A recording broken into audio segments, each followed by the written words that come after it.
बोचहा चुनाव में जीत का ताज कौन पहनेगा, यह सवाल हर किसी के जेहन में है। इस सवाल का जवाब बोचहा के वोटर ही दे सकते हैं। इसी क्रम में आइडेम नाम की इलेक्शन कैंपेनिंग की कंपनी ने 10,000 सैंपल यानी 10,000 लोगों से ऑनलाइन और ऑफलाइन कुछ सवाल पूछे, जिसके जवाब चौंकाने वाले हैं।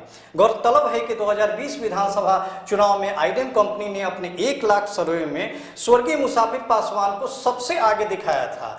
आइए नजर डालते हैं सवालों पर और बोचहा के लोगों के बेबाक जवाब पर।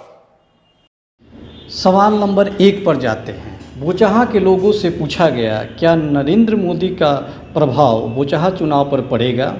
हाँ 50% लोगों ने कहा, नहीं 45% लोगों ने कहा, जबकि नहीं जानते हैं और अन्य 5% लोगों ने कहा। दूसरा सवाल, क्या बेबी कुमारी का कद बीजेपी महामंत्री बनने के बाद बढ़ गया है? हाँ 55% लोगों ने कहा, नहीं 35% लोगों ने कहा, जबकि नहीं जानते और अन्य 10% लोगों ने कहा। तीसरा सवाल, क्या राजद और एनडीए दोनों ने दलित का अपमान किया है? हाँ 70% लोगों ने कहा, नहीं 25% लोगों ने कहा, जबकि नहीं जानते और अन्य ने 5% लोगों ने इस पर अपना मत रखा। चौथा सवाल, क्या तेजस्वी यादव का बोचहा चुनाव पर प्रभाव पड़ेगा? हाँ 50% लोगों ने कहा, जबकि नहीं में भी 50% लोगों ने कहा और करीब करीब सभी लोगों ने इसका जवाब दिया है। पांचवा सवाल, क्या राजद और वीआईपी में भीतरघात की संभावना है? ये बहुत ही अप्रत्याशित सवाल भी था और इसके आंसर भी बड़ा अप्रत्याशित आए हैं।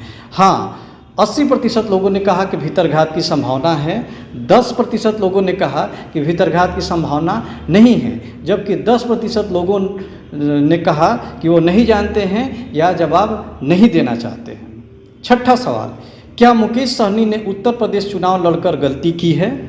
हाँ में 55% लोगों ने कहा, जबकि नहीं में 40% लोगों ने कहा।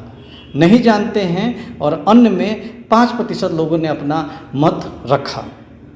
सातवां सवाल, क्या मुकाबला त्रिकोणीय होगा?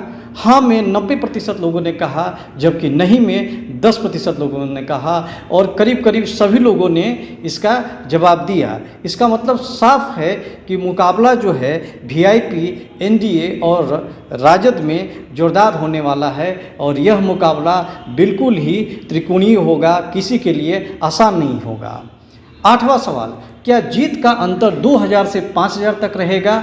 हाँ में 95% लोगों ने जवाब दिया है, जबकि नहीं में 5% लोगों ने। सभी लोगों ने इस वोटिंग में अपना मत रखा और सभी का यही कहना है कि जो मार्जिन होगा जीत का वो बहुत ही नॉमिनल मार्जिन होगा, बहुत ही कम मार्जिन होगा, 3, 4, 5 हज़ार भी मार्जिन हो सकता है।